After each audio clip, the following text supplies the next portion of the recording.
മിശിഹായിൽ അനുഗ്രഹീതരായവരെ, ദിപികാരുണ്യ ഈശോ ഈ ദിവസം നിങ്ങളെല്ലാവരെയും സമർത്ഥമായി അനുഗ്രഹിക്കുകയും അവിടുത്തെ കൃപകൾ കൊണ്ടും അനുഗ്രഹങ്ങൾ കൊണ്ടും നിങ്ങളെ ഓരോരുത്തരെയും നിറയ്ക്കുകയും ചെയ്യട്ടെ എന്ന് പ്രത്യേകമായിട്ട് പ്രാർത്ഥിക്കുകയാണ്. വിശുദ്ധ ലൂക്കായുടെ സുവിശേഷത്തിന്റെ 13-ാമത്തെ അധ്യായത്തിന്റെ 33 മുതലുള്ള തിരുവചന ഭാഗങ്ങളിൽ ഈശോയുടെ അരികിലേക്ക് ഒരുവൻ കടന്നു വന്നിട്ട് ചോദിക്കുകയാണ്, കർത്താവെ, രക്ഷ പ്രാപിക്കുന്നവർ ചുരുക്കമാണോ? ഈശോ അവനോട് പറയുകയാണ്, ഇടുങ്ങിയ വാതിലിലൂടെ പ്രവേശിക്കാത്തവർക്ക് ആർക്കും രക്ഷ പ്രാപിക്കുവാനായിട്ട് സാധിക്കുകയില്ല എന്ന്. കഴിഞ്ഞ ദിവസം ഈശോയുടെ രക്ഷാകര പ്രവർത്തനത്തിന്റെ ആരംഭത്തില് ഈശോ യെശയ്യാ പ്രവാചകന്റെ സുവിശേഷത്തിൽ നിന്ന് തന്നെക്കുറിച്ച് പറഞ്ഞിട്ടുള്ളത് നമ്മൾ ഓരോരുത്തരും വായിച്ച് ധ്യാനിക്കുകയുണ്ടായി. എല്ലാവർക്കും രക്ഷ നൽകുന്നതിന് വേണ്ടിയിട്ടാണ് ഈശോ ഈ ലോകത്തിലേക്ക് വന്നത്. അങ്ങനെ ഈശോ പഠനം നൽകുമ്പോഴാണ് ഒരുവൻ വന്നിട്ട് ചോദിക്കുക, രക്ഷ പ്രാപിക്കുന്നവർ ചുരുക്കമാണോ? എല്ലാവർക്കും രക്ഷ നൽകുവാനായിട്ട് ഈ ലോകത്തിലേക്ക് കടന്നു വന്ന കർത്താവ് ഈശോ മിശിഹ അവനോട് പറയുകയാണ്, ഇടുങ്ങിയ വാതിലിലൂടെ പ്രവേശിക്കുവാനായിട്ട് ശ്രമിക്കണമെന്ന്. പ്രിയപ്പെട്ടവരെ, രക്ഷ എല്ലാവർക്കും ഉള്ളതാണ്. അത് സ്വീകരിക്കണമെങ്കിൽ ചില വഴികൾ കൂടെ എല്ലാവരും തെരഞ്ഞെടുക്കണം. നമുക്കറിയാം, ഈ ലോകത്തിൽ നിന്ന് നമുക്ക് എന്തെങ്കിലുമൊക്കെ കിട്ടണമെങ്കിൽ അത് മേടിക്കാനായിട്ട് നമ്മൾ പോകണം. അതിനുവേണ്ടി നമ്മൾ ഓരോ കാര്യങ്ങൾ ചെയ്യണം. ഇതുപോലെ ദൈവം നൽകുന്ന രക്ഷ നമ്മുടെ ഓരോരുത്തരുടെയും ജീവിതത്തിൽ നമ്മൾ ഓരോരുത്തരും നേടിയെടുക്കണമെങ്കിൽ നമ്മൾ ഓരോരുത്തരും ചില കാര്യങ്ങൾ ചെയ്യേണ്ടിയിരിക്കുന്നു.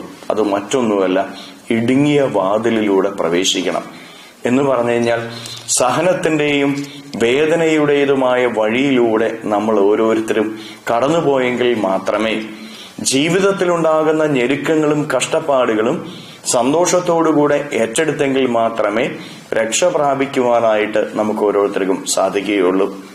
എന്നും സുഖസുക്ഷിപ്തമായ വഴിയിലൂടെ സഞ്ചരിച്ച് ജീവിതത്തിന്റെ എല്ലാ സൗഭാഗ്യങ്ങളും അനുഭവങ്ങളും അനുഭവിച്ച് നടക്കുന്നവർക്കൊന്നും ജീവിതത്തില് രക്ഷ പ്രാപിക്കുവാനായിട്ട് സാധിക്കുകയില്ല.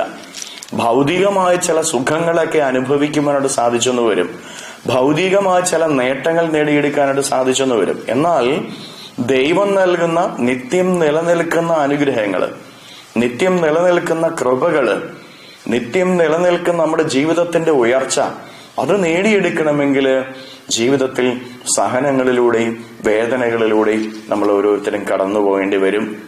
പ്രിയപ്പെട്ടവരെ, ജീവിതത്തിലേക്ക് സഹനങ്ങൾ കടന്നു വരുമ്പോൾ, വേദനകൾ കടന്നു വരുമ്പോൾ, ഞെരുക്കങ്ങൾ കടന്നു വരുമ്പോൾ അതിന് എതിരെ പെറുപെറുക്കാതെ സന്തോഷത്തോടെയും പ്രാർത്ഥനയോടെയും അവയെ സ്വീകരിക്കുവാനായിട്ട് നമുക്ക് സാധിക്കുമ്പോൾ രക്ഷ പ്രാപിക്കുന്നവരുടെ കൂട്ടത്തിൽ ഞാനും നിങ്ങളുമൊക്കെ ഉൾപ്പെടുകയാണ്.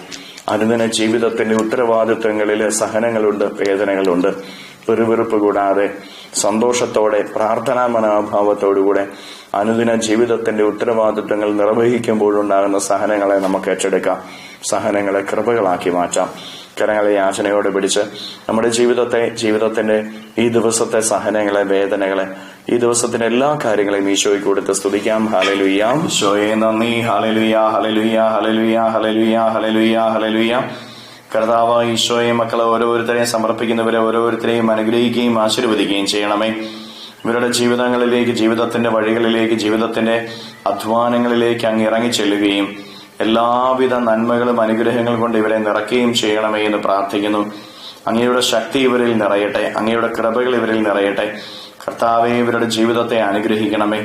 ഈ ദിവസത്തെ ഇവരുടെ വഴികളിൽ നിന്ന്, അധ്വാനങ്ങളിൽ നിന്ന്, കുടുംബത്തിൽ നിന്ന്, ഇവർ ചെയ്യുന്ന കാര്യങ്ങളിൽ നിന്ന്, പഠനങ്ങളിൽ നിന്ന് സർവ്വവിധ തിന്മകളും ബന്ധനങ്ങളും കെട്ടുകളും തടസ്സങ്ങളും ശാപങ്ങളും ദുരിതങ്ങളും നിർവീര്യമായി തീരട്ടെ എന്ന് കേൾപ്പിക്കുന്നു. അന്ധകാര ശക്തിയിൽ ഇവരുടെ ജീവിതത്തിൽ നിന്ന് വിട്ടുപോകട്ടെ എന്ന് കേൾപ്പിക്കുന്നു.